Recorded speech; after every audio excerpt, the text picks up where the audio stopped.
CUET 2024, 16 lakh से ज़्यादा बच्चे, 2 लाख के आसपास सीटें, जिसमें से 70,000 डीयू की सीटें, 7 महीने और 3 बातें। अगर आप इन सातों महीने जो 3 बातें मैं आपको यहाँ पे बताने जा रही हूँ उनको फॉलो कर लेते हैं, उनको मान लेते हैं, तो ये 7 महीने के बाद आपको मिलेगा रिजल्ट सीयूईटी 2024 में वो जो आप चाहते हैं।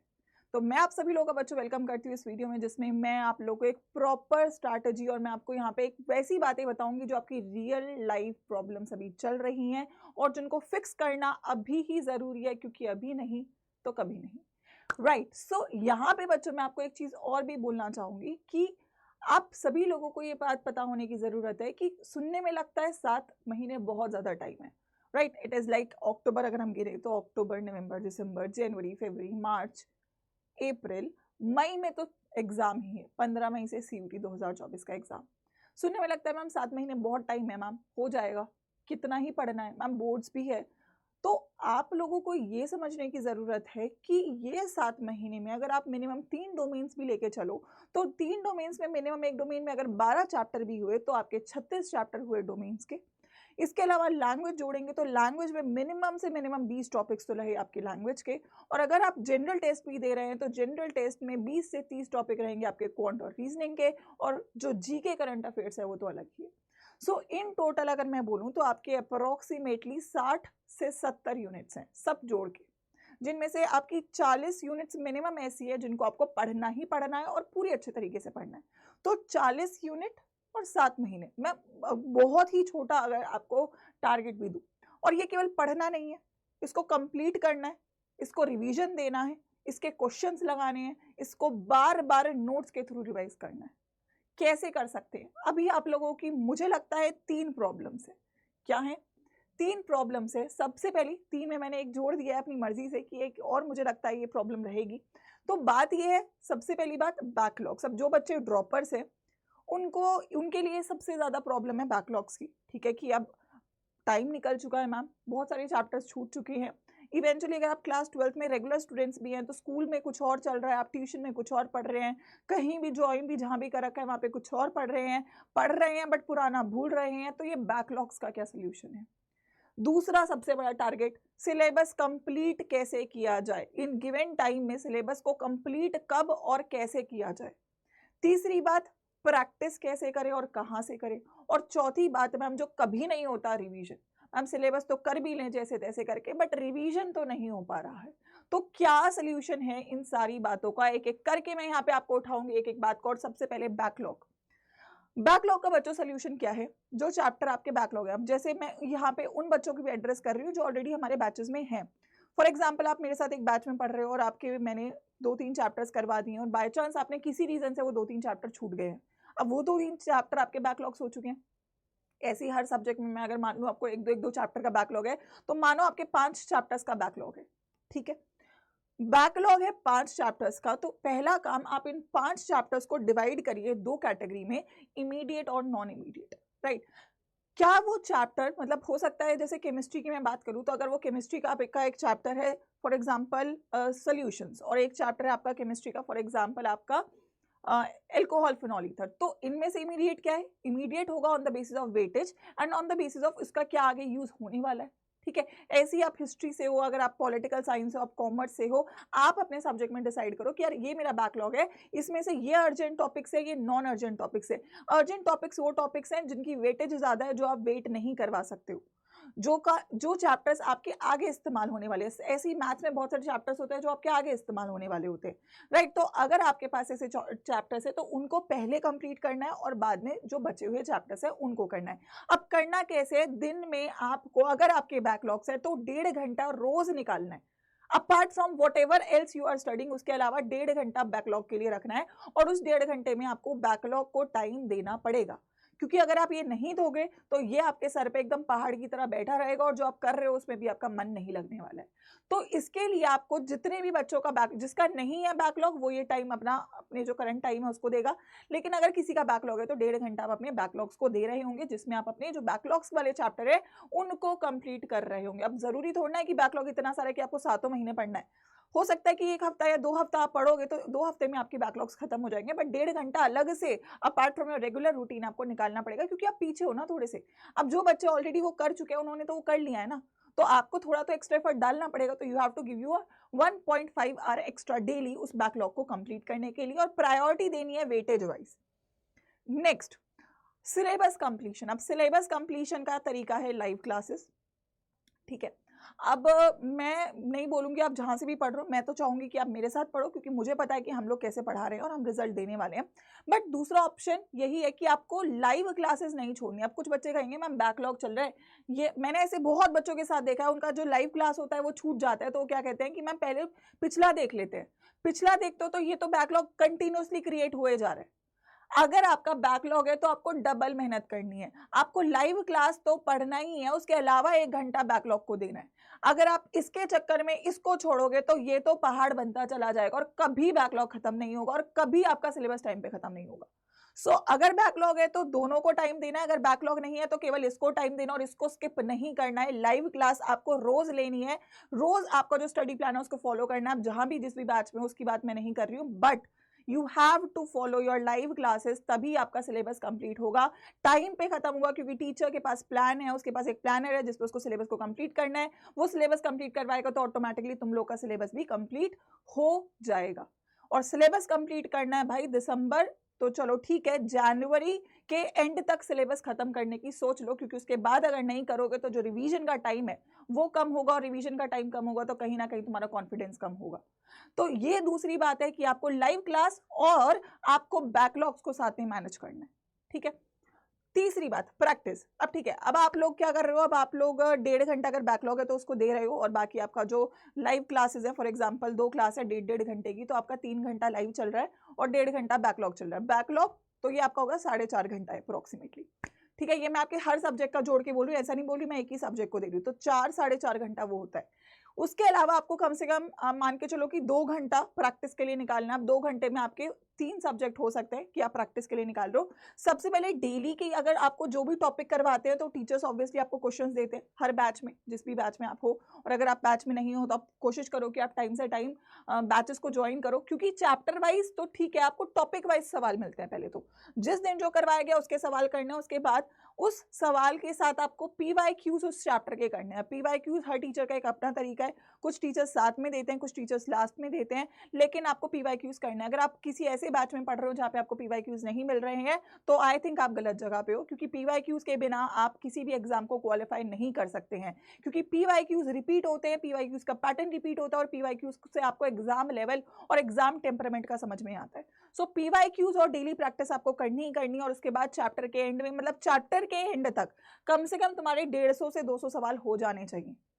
इतने सवाल अगर आप रेगुलर बेसिस पे करोगे, अभी तो रिवीजन शुरू नहीं हुआ है, अभी तो आपका टेस्ट सीरीज शुरू नहीं हुआ है, अभी तो आपको मैंने जो आपके क्वेश्चन प्रैक्टिस सीरीज है वो स्टार्ट नहीं करी है, ये केवल रेगुलर में आपने पहले ही इतना कर लिया। मतलब दिसंबर से पहले अगर आपने 150-200 सवाल हर चैप्टर के लगा लिए तो आप इतना सेफ जोन में हो कि उसके बाद आप लोग इतना सिक्योरली अपने टेस्ट सीरीज, जो टेस्ट सीरीज है, मॉक टेस्ट आप लगाना स्टार्ट कर सकते हो जब आपके 2-3-4 चैप्टर शुरू हो जाए, लेकिन ये प्रैक्टिस में इंक्लूडेड रहेगा। अगर आप बिना मॉक टेस्ट या बिना टेस्ट सीरीज के अपनी प्रैक्टिस को कंप्लीट मान रहे हो तो आप गलती कर रहे हो, क्योंकि अगर आपने टेस्ट सीरीज नहीं लगाई है तो वो प्रैक्टिस नहीं है। क्योंकि पेपर में टेस्ट सीरीज का जो टेम्परामेंट है वो आना बहुत जरूरी है। एग्जाम को कैसे फेस करना है, एग्जाम में कैसे मार्क करना है क्वेश्चंस को, एग्जाम में जो क्वेश्चंस आए उनको कैसे समझना है, वो तभी आता है जब आप टेस्ट सीरीज लगाते हो। तो ये चारों ही चीजें इंपॉर्टेंट है आपके लिए। मॉक टेस्ट आपको मैं बैचेस में करवाऊंगी, लेकिन उसका समय आएगा, अभी उसका समय नहीं है। अभी समय है स्टार्टिंग की 3 चीजों पे काम करने का, और अगर आप लोग किसी भी बैच में हो तो आपके साथ ये काम करा जा रहा है, और अगर आप किसी बैच में नहीं हो तो आप सोचो कि आप कहाँ पर हो, क्योंकि आपको पढ़ना शुरू करना पड़ेगा। ये समय मैं बोल रही हूँ, ये 7 महीना लगता बहुत छोटा है, बट टारगेट इतना बड़ा है ना बच्चों, आप लोगों को बाद में फिर संतुष्ट होना पड़ेगा जो मिलेगा उससे, और आप लोगों को बाद में ये चीज जब मिलती है ना तो बहुत दुख होता है। तो आप लोग ये जो टाइम हाथ में है उसको प्लीज यूटिलाइज करना स्टार्ट करिए। और लास्ट चीज, लास्ट प्रॉब्लम और लास्ट चीज जो है वो है रिवीजन की। रिवीजन, जो भी बच्चा जहां भी पढ़ रहा है, मैं इररिस्पेक्टिव बात कर रही हूँ, अगर आप बैच में हो तो भी ये आपके लिए है, अगर आप अभी तक बैच में नहीं हो तो भी ये आपके लिए। अगर आप अभी तक किसी बैच में नहीं हो तो आपको ये खुद से करना है, या तो बैच को ज्वाइन करना, और अगर आप बैच में हो तो आपको मेक श्योर करना है आप ये सारी चीजें फॉलो कर रहे हो, ठीक है। हर दिन 30 मिनट रिवीजन के रखने हैं, ठीक है, हर दिन 30 मिनट। अब आपका 4 घंटा हो गया था, 2 घंटा रिवीजन, 6 घंटा हो गया, 30 मिनट और 6.5 घंटा हुआ है। 6.5 घंटा बहुत कम टाइम है अभी पढ़ाई के लिए। आप इसको मतलब मैं तो बोलूँगी एक्सीड करके 7-8 घंटा कर सकते हो, बट 6.5 घंटे की पढ़ाई मिनिमम है जो आपको एक दिन में करनी है। 30 मिनट रिवीजन क्या करना है, कोई भी पुराना टॉपिक उठा लो, कोई भी, हर सब्जेक्ट के लिए बोल रही हूँ मैं, हर सब्जेक्ट को अगर आप एक पुराना टॉपिक उठाते हो, तो जैसे केमिस्ट्री में आपका ऑर्गेनिक चल रहा है, तो आप फिजिकल का कोई टॉपिक उठाओ, उसको रिवीजन मार दो। रोज 30 मिनट की एक्सरसाइज, रोज 30 मिनट की एक्सरसाइज करनी है, जिसमें आपको एक कोई ऐसा टॉपिक उठाना है जो तुमने कम से कम 1 हफ्ता पहले पढ़ा हो, तो वो तुम्हारा 1 हफ्ते आगे आगे आगे जो है चलता जाएगा, उसके साथ आपका जो पूरा रिवीजन होता जाएगा। दिन में इतना करना, और हफ्ते में एक दिन निकालना है, चाहे वो सैटरडे है चाहे वो संडे है, जिस दिन आपकी लाइव क्लासेस नहीं होती हैं, वो दिन निकालना है जिसमें आप मिनिमम एक चैप्टर हर सब्जेक्ट का कर लो। Otherwise I would say come 2 chapters कर लो। अगर बहुत सारे हो चुके हैं तो 2 चैप्टर्स कर सकते हो, अगर कम ही चैप्टर्स अभी हुए हैं तो एक चैप्टर कर लो। लेकिन आपको ये डेली और वीकली एक्सरसाइज करनी पड़ेगी, अदरवाइज आपका रिवीजन नहीं होगा, और रिवीजन नहीं होगा तो जब तक आप आखिरी चैप्टर पे पहुंचोगे, आपका पहला चैप्टर गायब हो चुका होगा। दोनों चीजों को करना बहुत बहुत इंपॉर्टेंट है, क्योंकि रिवीजन के बिना आपको सिलेक्शन नहीं मिल सकता है। रिवीजन तब होगा जब आपकी लाइव क्लास कंप्लीट होगी, लाइव क्लास तब कंप्लीट होंगी जब आपके बैकलॉग्स भी साथ में कंप्लीट हो रखे होंगे, और ये सब जब हो जाएगा तो नोट्स कंप्लीट होंगे, नोट्स जब कंप्लीट होंगे तो आप क्वेश्चंस लगाओगे, क्वेश्चंस जब लगा लोगे तो रिवीजन करोगे। It's a loop. Live class से लेके आपका प्रैक्टिस से लेके आपका रिवीजन, तीनों चीजें इंटरकनेक्टेड है। एक भी चीज आपने बीच में छोड़ी तो आपका ये लूप खराब होगा, और कहीं ना कहीं फिर आप लोग डिप्रेस्ड फील करोगे। आप फील करोगे मैम नहीं हो रहा है, मैम अब क्या ही करें। क्योंकि मेरे को ना बहुत सारे बच्चों के मैसेजेस भी आते हैं जो ऑलरेडी बैचेस में, उनकी भी मैं बात कर रही हूँ। मेरे को बच्चे बोलते हैं मैम अभी मेरे को ना ये प्रॉब्लम हो गई, तो मेरी 2-3 दिन की क्लास छूट गई, अब मैं क्या करूँ। क्योंकि एक क्लास छोड़ते ही ना वो मेंटली एक प्रेशर आ जाता है कि यार एक क्लास तो छूट गई है, और तुम्हें नहीं पता ये एक क्लास कब 5 क्लास में कन्वर्ट हो जाएंगी, 5 क्लास छूट जाएंगी, फिर 1 चैप्टर छूट जाएगा, फिर 2 चैप्टर छूट जाएगा, और ये लूप चलता रहेगा। और जब ये छूटता जाएगा तो तुम्हारे ऊपर प्रेशर आता जाएगा।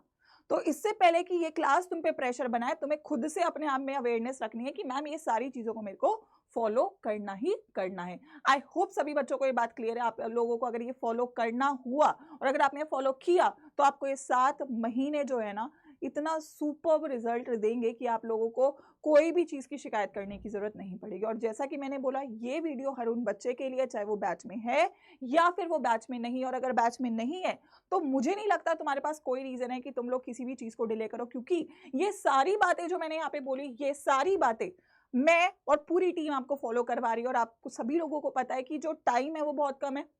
फ्रेश बैच जो है, निपुण बैच 13 अक्टूबर से शुरू हो रहा है, यानी कि आज का दिन है जिसमें आपके पास एक मौका है कि आप इस फ्रेश बैच को मिस आउट ना करें।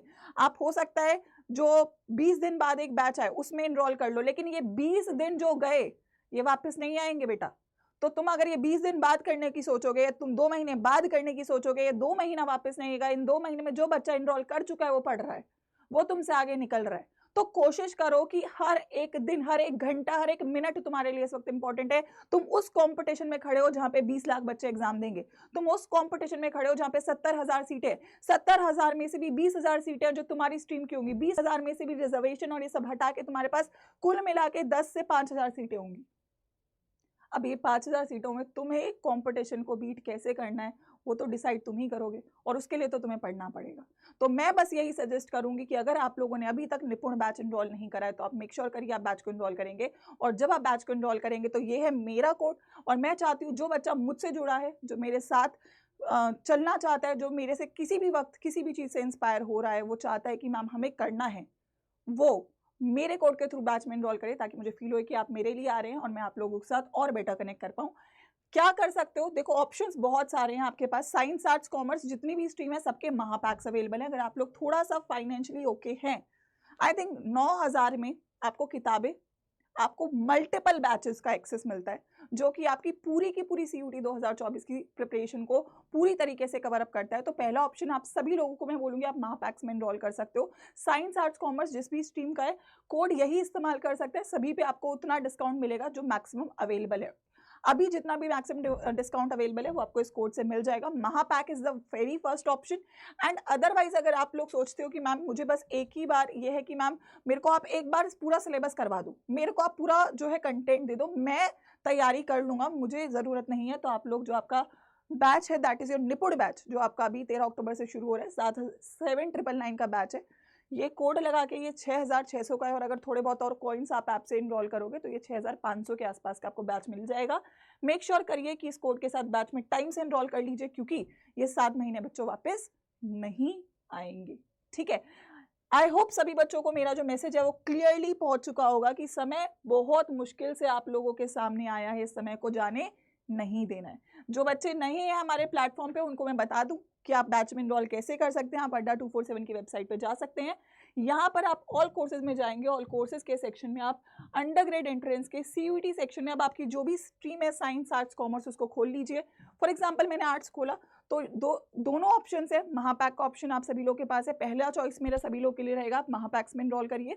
बाय चांस अगर आप नहीं कर सकते हो तो जो आपका बैच है दैट इज निपुण बैच, हर स्ट्रीम के लिए अवेलेबल है। देखिए इसमें टेस्ट सीरीज भी है, क्लासेस भी है, ई बुक्स भी है, और यहाँ पे आपके जो स्टडी प्लान्स है वो भी अपडेटेड हो चुके हैं, तो आप अपने स्टडी प्लान्स भी चेकआउट कर सकते हैं, कब कौन सी क्लास लगने वाली है। Every detail is given over here कि किस दिन कितने टाइम पे कौन से सब्जेक्ट की क्लास होगी, तो इसको भी आप यहाँ से चेकआउट कर सकते हैं। बस जब आप इनरोल करेंगे तो यहाँ पे बाय नाउ जो ऑप्शन है इस पे क्लिक जब करेंगे, जो भी यहाँ पे कोड लगा होगा उसको रिमूव कर देना। ठीक है, यहाँ पर you have to put the code Y513, क्योंकि ये वाला कोड ही है जो आपको मैक्सिमम डिस्काउंट दिलाएगा, और ये वाला कोड मेरा कोड है और मैं चाहती हूँ मेरे बच्चे मेरे साथ ज्वाइन करें। सो Y513 इज द कोड जो आप यूज करेंगे डिस्काउंट के लिए। 6,600 का यहाँ पे दिख रहा है, ये थोड़ा सा और कम हो जाएगा कॉइन्स अगर आप यूज कर लेते हैं, otherwise you can directly enrol with this code. ठीक है भाई, तो 13 अक्टूबर आ चुकी है, मेक श्योर करिए टाइम से काम करना शुरू कर दें। ऑल द बेस्ट बच्चों, let's meet you in the batches.